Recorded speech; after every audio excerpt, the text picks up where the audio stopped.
So, G1 Climax has come to an end. What a great tournament this was this year. Probably not the best G1 ever. I probably would reserve that for the 2018 G1 where Tanahashi won, but still a really good G1. Loved it. Loved it from start to finish.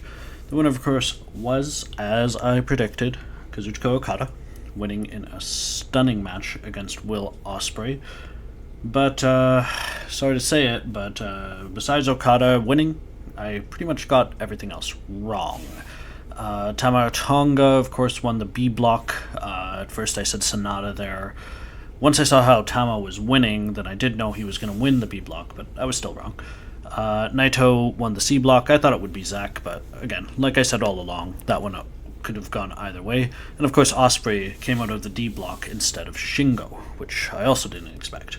But I have to say, especially after his match with Naito, I sort of was on the Ospreay train going into the final match. I think most people were, at least in the English-speaking world, especially after his second last night promo. Right? So even though I predicted Okada to win the G1, I was still sort of pulling for Ospreay in that last match because, man, it was an incredible match, and I want to sort of just talk about it for a moment here. So, from a storytelling perspective, I really think this was one of the best matches of all time. It was incredible for both men, both Okada and Will Ospreay. So, the big story of the match was sort of laid out by Will Ospreay the night before, where he said, I'm 6-1 against Okada. Every time I fought fairly, I've lost. The only time I beat him is via cheating. And so this time, what I'm going to do is I'm going to beat Okada cleanly, fairly, without any interference, right? And United Empire, I always like the United Empire thing, by the way, because they are ostensibly heels, but they don't typically do any cheating stuff, right? It's rare when a United Empire person actually cheats. They're just people that win, but are sort of pricks about it, right? So that's what Ospreay, really leaning into the babyface aspect of that in this match, said. But he said something interesting. He said, Okada has lost to people like Tanahashi, he's lost to AJ Styles, he's lost to Jay White and all these other people, Kenny Omega, who Ospreay asserts he is better than. Right, so he essentially said, if I can beat those guys, then I should be able to beat Okada. And that was what set up the story of this match. So in this match, and I'm not going to use footage of it because I know New Japan is pretty trigger happy with their copyright claims, but in this match, first you had back and forth, typical New Japan big match style, with, holds, followed by counters, followed by more counters, and Okada's looking dominant one moment, and then Ospreay's looking dominant the other, right? It goes back and forth until it gets to that last phase. And it's at that phase where I think things got really, really interesting, really, really compelling. So, Ospreay landed 4 different moves, he attempted 4 different moves, landed 3 of them.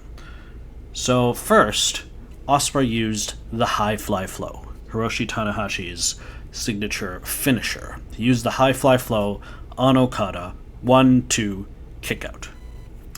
Then he used the Styles Clash, AJ Styles' finisher in New Japan. I believe in his WWE form, it's only a signature move, but it was his finisher in New Japan. It always invokes the memory of AJ Styles in New Japan, so, he uses the Styles Clash on Okada, 1-2, kick out. Then he pulls out 2 different moves from Kenny Omega. First he does the V-trigger, right, complete with the bang gesture, right? He does the V-trigger, it lands, it looks awesome, just as good as any Kenny in his prime V-triggers. And then he goes for the one-winged angel, and Okada counters it. So 3 moves from 3 former Okada opponents, 2 get kicked out of, 1 gets countered. So, this tells a story on so many different levels. Let's start with Okada's.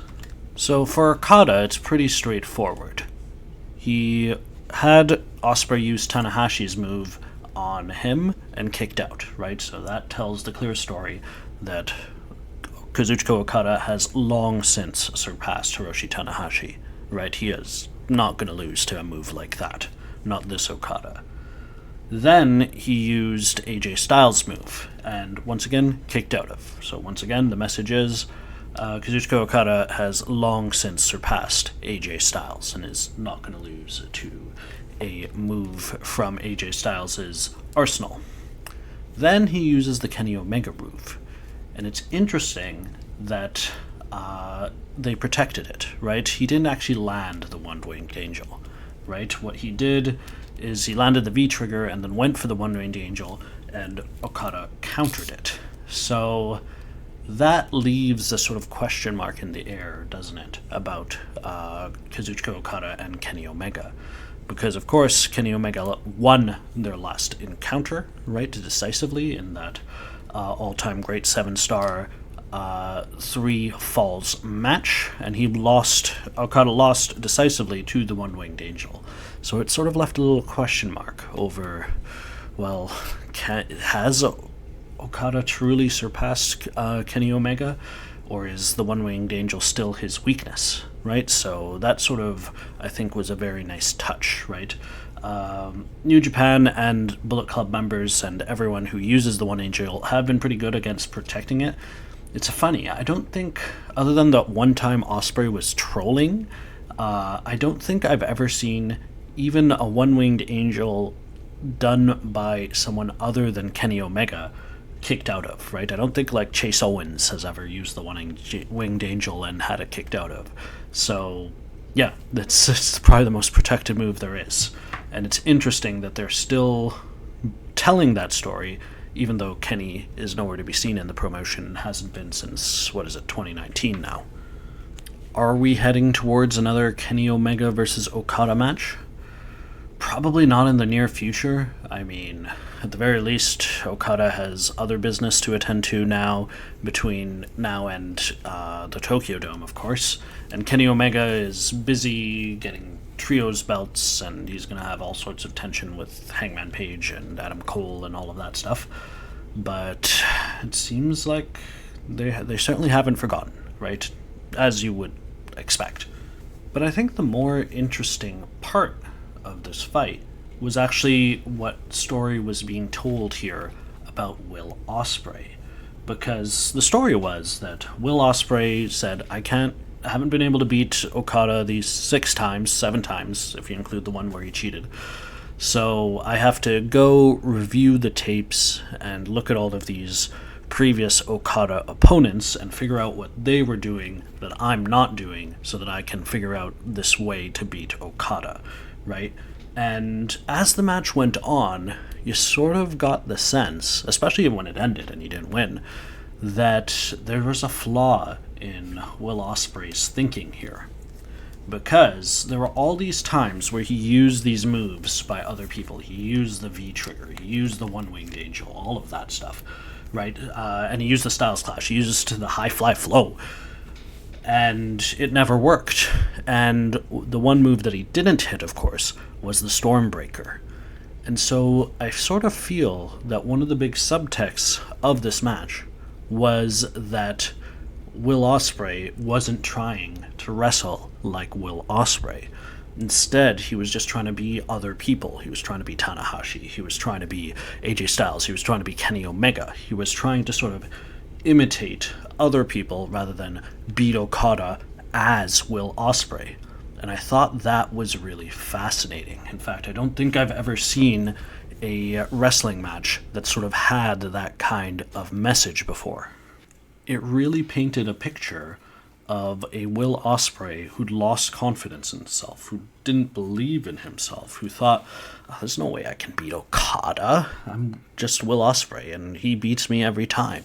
So, I've got to be Kenny, right? I've got to be Tanahashi. I've got to be AJ Styles. It was sort of him implicitly criticizing himself and sort of lacking a certain confidence that he needed to defeat Kazuchika Okada. And you could tell that Okada was all over it, because Okada he can kick out of these moves, and he's got a counter for the one-winged angel, which we might use in the future, by the way. So it sort of put Ospreay in this weird disadvantage, because in essence he was so in his head about not being able to defeat Okada as Will Ospreay that, he was using these moves that Okada was either stronger than or prepared for, rather than using his own stuff, rather than pulling out that Stormbringer that would have undoubtedly clinched the win. And, I just thought that was really interesting and really unique because, a lot of wrestlers, especially nowadays, will talk about their insecurities, about how, they feel this way, they're depressed, everything like that. Eddie Kingston in AEW is probably a prime example of that, but, Hangman Page as well, right? But it's not often that you can see insecurities in the wrestling ring without it sort of being hokey or over the top. Will Ospreay's goal wasn't to go out there and be like, oh, I look sad, I look unconfident. But, by the way he did the match, by the way he used all of these old people's moves, right, he very much played into, I am a man with insecurities, I am a man with weak spots, and, the way I'm fighting to win here reflects that. And I just thought that was all kinds of brilliant. And that's why I am sort of comfortable saying that Will Ospreay is probably the best in the world right now, right? Because who can tell that story, right? Who can really do that nowadays? I don't know. I don't know if anyone really can. So, yeah, I thought it was an amazing G1 final. Probably still not as good as 2018, but I think probably the second best out of the ones I've seen. Certainly better than last year with what happened to Ibushi. But nevertheless, so our winner is Okada. And it's sort of a bit strange from a Tokyo Dome point of view, because the only blemish on Okada's record is Jonah, right? And I'm sure we'll have that one-on-one match eventually, which Okada will win decisively, of course. But, Jonah had a hell of a G1, and I think impressed the hell out of a lot of people. Certainly impressed the hell out of me, so I would be happy to see him getting that shot at Okada. Okada was weird in his final promo there, talking about, I didn't quite understand what his idea was. He said he thought the G1 winner should fight at the Tokyo Dome no matter what, so I think he said he didn't want to do briefcase defenses or something like that. I don't know. Okada was weird about it last year when he carried the heavyweight belt, and I think he's going to be weird about it this year as well. Hopefully that idea will be a bit more clear. But he randomly mentioned Naito as being a potential defense for him. And I don't know why. I mean, I guess you could say he was a block winner and therefore has the right, plus he's already defeated Tama Tonga. What would that be, the third Naito and Okada match this year? I don't know if we need to keep going back to that. But I guess if Okada needs challengers, right, why not? Why not have the block winner that he didn't fight go after him, I suppose. But his schedule is looking fairly clear, right? Two briefcase challengers, and then that's it, right? And that's to fill in a good 5 months between now and the Tokyo Dome. So I wonder what else is going to happen with Okada. As far as Ospreay goes, well, he's certainly got a full docket, doesn't he? Right, because, well, he lost to Finlay and Shingo, and those are two U.S. Championship matches that are going to be pretty rad. I believe Finlay has already challenged him, and it's interesting that Will Ospreay is going to be in the ring with Kenny Omega in, 2 weeks now, for that Trios Championship, Aussie Open against the Young Bucks and Kenny Omega. Pretty interesting. I mean, I know some people think that the Death Triangle are going to beat Aussie Open and Will Ospreay. I don't think they are. I think that'd be ludicrous. Like, why even bring Will Ospreay if you're just going to have him lose a match and leave? Like, that doesn't make sense. But if you have Will Ospreay, number one, pin Pac, get a claim on that all-Atlantic belt that he's got, but also then be in the ring with Kenny Omega. Kenny Omega, the man he imitated during his Okada match and failed to deliver that one-winged angel. I think that's a story right there. So, future ahead for Ospreay looks pretty interesting. But yeah, overall, amazing G1, amazing match. I will be back with my top 5 matches, although it'll be top 5 besides the finale, because the finale was definitely my favorite, and I loved a lot of matches in here. But yeah, great G1. Love New Japan. I'll see you guys later.